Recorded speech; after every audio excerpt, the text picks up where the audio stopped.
Welcome to the intersection of technology, cybersecurity, and society. Welcome to ITSP Magazine. You're listening to a new Two Cyber Chicks podcast. You're about to join Erika and Jax for an inclusive cybersecurity conversation designed to educate and break the stereotypes of cybersecurity professionals while providing life hacks on how to handle burnout, networking, and goal setting. Knowledge is power, now more than ever.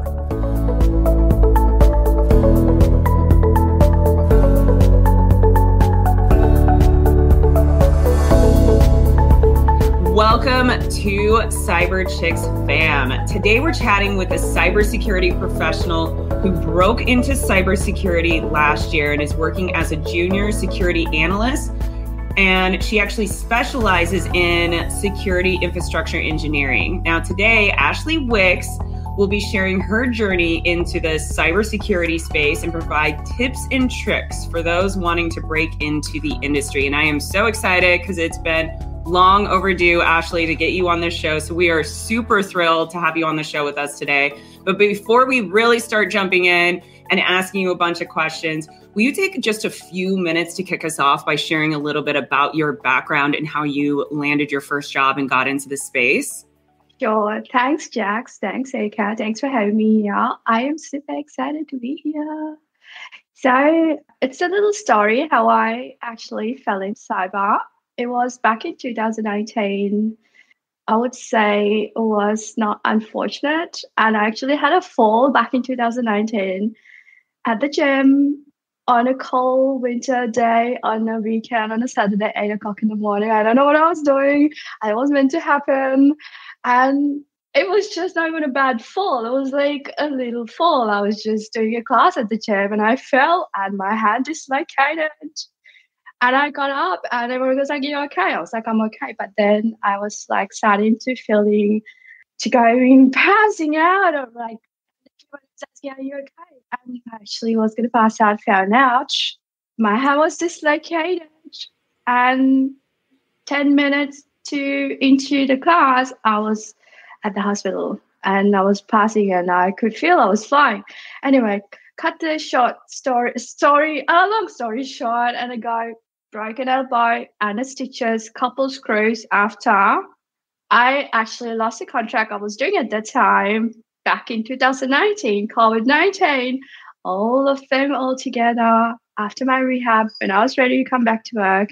There was no work because it was COVID-19, everything's shutting down. And I was in the search mode and I wanted to do something I could grow into the next 10, 20 years. And I want to progress and I hate anything in the same space for a long time. I was pretty much in the search mode and I was doing research online and I fed a couple of websites my phone number and I got an interesting call and go, "Hey, my past life was telco engineering / networking. So I had my hands on for past 8 years from 2019 probably 2012. And I thought maybe this call is a good one because he said, "Hey, you have networking background. You can actually transition to cyber security." So that was the first time I heard, okay, you can transition from that to this one. And the gentleman who actually made the call was super genuine. I could tell it wasn't a sales call. It was a sales call / he was looking for the right people. And I honestly spent about 2 hours talking to him in 2 sessions because I wasn't sure if I was going to do it or not. But it was a set of courses that I could do to transition to get my background ready. So, yeah, that's how I fell in cyber. Wow. Sorry about the long story about the fall, but that brought my whole me and brought me to zero and got me off the ground again. Ashley, I love that you remember the time, the place, everything when this happened. I actually loved the story. That was great. So I'm curious, what exactly was it that struck your interest about cybersecurity? So I understand, where you were, what was going on in the world, but what was it that made you think, maybe I will give this a try? Because I was saturated in telco and networking. I want something that goes into the future because I like futuristic sci-fi. That's my interest, right? I look into 100, 200 years into the future. I want to contribute something. And I felt like, okay, talking about cyber security, that actually touches, and there are a lot of new things coming into the future. And I wanted to be a part of it, and I want to contribute. And I want to, like in probably 20, 30 years into the future, if I look back, I want to say, hey, that was coming up as cybersecurity. That was not there before. Now I've been a part of it. And there's the cool things you can do. And cybersecurity is massively domained. So you can choose your domain to go into specializing yourself. I like options. And I think that just sparked my interest. Yeah, you are definitely somebody who likes options and challenge, because you and I have been talking for a few months now as like mentor, mentee. You've been helping with Outpost Gray, which I'm so grateful for, because you have so much, you're very creative. And a lot of things, I feel like from the time that I've known you, you just have a creative mind, and people like that can't be in something that's repetitive, because it starts to really impact our overall quality of life, because we need changes. I'm the same way. What I've started to realize too, is I kind of need some stability with uncertainty. Like there needs to be a balance there. But I used to live in a place of just uncertainty, which is kind of cybersecurity, let's be honest. A lot of uncertainty. Sure. I'm curious for you, like coming into this space, there's a lot of challenges that we see. We see, at least within the United States, just so the listeners know, Ashley's actually in Australia. So I'd love to get your take on how are those challenges for you entering the industry, and what are some top challenges that you faced when you broke into the industry, and how did you confront those? The first top, let's say first of the top is challenges. The experience, it's like the chicken and the egg option there. Like seriously, that's the same scenario. Do you have a job, then you can get experience, or you can't have the job if you don't have experience. It's like the chicken and the egg. So I had the same thing going on here, but then I would say how to tackle that challenge was to get yourself certified. So get yourself off the ground, doing some background certification. I did CompTIA Security Plus because I had the networking background. I didn't have to do those. Thankful for that, my experience. But that actually got me off the ground. And the other challenge was pretty much the network. Who to talk to, who's the right people to reach out to. It's just don't ever forget that everyone else is looking for you just as you are looking for a job. So it's just the same. There's a two side to it. You are looking for a job and people looking for you. So that connection, that bridge, I don't know how to match that bridge to connect those two roads together. That's the second one. And the third one was I haven't done an interview for probably 10 years. I didn't know how to face for an interview. And I was super friendly. I thought, okay, this is the way I'm going to go. And it worked. Trust me, that I thought it was a challenge. I didn't know how to face an interview, but it just worked. But then you have to interview the company that you're going to join into. And that's something you have to be mindful of. What do you really want to do? Who you're really going to work with? If you know what you are looking for, it's really easy for you to work. So I think you have to get your mind, your background ready, technicality or whatever you want to specialize in, and then go to your network. And then third, be clear of what you really want to do into the future about 10, 20 years. So it makes life so much easier. Yeah, that's great. Those are great tips, honestly. Great insight too. And this is a question that Jax and I get all the time. Hey, I'm wanting to break into the industry. What should I be doing? So you mentioned getting your background ready, getting the technical specifications ready. So Security Plus is something, that was one of the first exams that I ever took. Curious, what was your study technique for that? Were there any resources that you leveraged, any timing that you gave yourself, any tips or tricks around your study mechanisms for anybody listening that is wanting to do the same? Yeah, so I pretty much get myself hyped up first. I need to like it to remember. I have to make it fun before I try to cram information in my head. So I look at videos that gets me hyped up. The cool things you can do with the knowledge or the tools you're going to learn in that course. You go with your object domains and you see, so far, and see how you can secure your data in transit. The cool things you can actually do when you actually work in the industry, that gets you hyped up. Yes, I can do stuff and I know these things. And then you want to learn because you can apply those later. So that was my first technique. just to get myself talked into the course. And then I will actually go through the whole course, skim through, and then go into details pretty much like every domain, every topic, just know inside out. And then you don't have to remember because you just know. I will test my capacity. Some days my memory is so fresh and so good, and I will go hard at it. And I know when I saturate my brain and I stop and reset and pick it up again when I want to. But if I set my goal, say about in 2 months, I want to get it done. I actually got my SEC class done in probably 3 months. I didn't know anything about it. I didn't know what cipher, how you use the SHA-1, SHA-2, all these cool ciphers that we use when done transit. I just went at it, like honestly embraced the whole thing, and I want to learn it. I want to pass it. And I did summaries, and I actually learn and write. I read and write. So I take my own notes. So when I see things in my handwriting on a paper, that's like a photographic memory going into your brain that helps as well. And I did a lot of quizzes and test myself. And if I find out, okay, I'm too weak, I'm not so good, and I'll go back, redo that section until I feel confident. So I will always over prepare, and that way I can land the right result that I want to get to. So Ashley, it sounds like self-awareness is a big thing here, like knowing when you need a break, how much to study, how hard. I think like giving yourself a deadline is probably really, really key, just to give yourself like, hey, I'm going to take this in 3 months time, 4 months time. You know, for some of our listeners that like work a full-time job on top of this, their timeline may look different, right? And their motivators may be different. And it sounds like the study mechanisms are very much specific to the person. So for you, you're reading, you're writing your own notes. Some people just need to do quizzes over and over again. So it just really depends. But your study tips are really helpful here. I have one other question around the interview prep. So sounds like that is a really scary part for a lot of people, especially entering a new field that they don't know. What does the interview process look like? Is there anything that you did in particular to like hype yourself up for the interview process or prep? Yes, I will go. I wanna join a good company with a good cause. That was so important to me.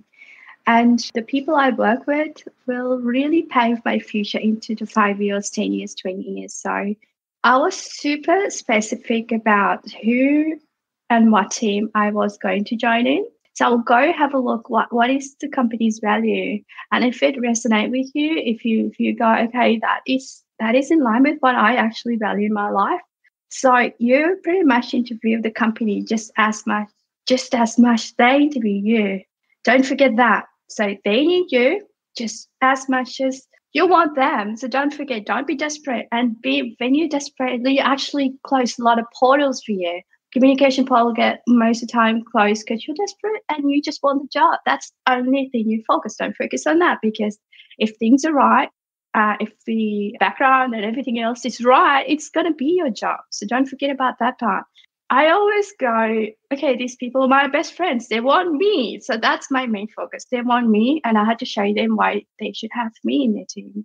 And then you talk to it, and your intuition and your words and everything flows. And if they're not right people, you won't be able to communicate properly. And it's not a loss. It's just an experience. So yeah, and just see them as best friends and talk naturally, see what you can do, the magic you can do, and be confident about yourself, because you are the prize and you're skilled and you got what they need and they're looking for it. I have a follow-up question to that, Ashley, because you're military, right? I was enlisted. I could not really get into it, and I was a reserves telco engineer for the Australian Army. I was working full time. Yeah. And then I wanted to give back something to the country. And yeah, there were a couple of hurdles for me to keep going, but that was a good experience that I got. I got up to halfway of the training, the recruit training. I did a little bit of weapon training as well. Oh my God, the weapons are so heavy when you have to do the training all day. And yeah, that was good. It was good. And that's where you got your telecom experience, was in the military. That's where you started. That's where I started. No, that was halfway. I started my telco journey back in 2012, and I joined the Royal Australian Army to keep going back in 2016, maybe. Yeah. Okay. That's awesome. So that helped as well. Do you think that being in the military helped with building your confidence and knowing your worth? Because that's what you were kind of talking about on the interview side, is really stepping into who you are and your worth, and not coming in with an ego, but being able to know your worth and sell yourself, but also knowing that you're interviewing them. And do you feel that the military, being in that role, helped with your confidence to be able to do that? I definitely think so. The training we went through was hardcore. That actually builds up, boosts up your confidence, what you can do, what you can't do, what your limitations, and hell yeah. That was a really hard training I've done. Like, honestly, there was. And the best boot camp, after I finished it, I was like, I was missing the whole of it. And I hated the whole time I was there, but I was missing after. Yeah. That's awesome. Wow, that's awesome. I can't even imagine how tough your guys' boot camp is. That's amazing. Well, good for you. I love that. I just had to throw that in there because that was something I wanted to highlight, that you were a veteran, you've gone through that. And on top of it, you got those additional skills that helped you get into cybersecurity. So today, as we're talking, you're in cybersecurity. Yay! A journey. Yeah, a journey and an accomplishment that so many people today listening to this are working through right now. Like, it's a challenge for a lot of people. What do you enjoy most now about being in this space? Now that you've made it over and you're in the community, how is it going for you? Because I was a freshie breaking into cyber, I haven't been a junior for a very long time, but the company I joined has the good values. I'm not going to name drop, but it's such a good human company. It comes to the place of what we talked before, like you interview the company just as much they interview you in the interview process. And they actually practice the values that they talk about the company. And I had the best welcome into the team, and that was so comforting. And because I was a junior, they gave me the opportunity to go test water in different domains in cyberspace in our company. That was like the best thing ever, because I didn't get pigeonholed in the first couple of weeks. And okay, this is where you're going to go. This is what you're going to do. And they did not dictate that. They said, hey, Ashley, just test your water.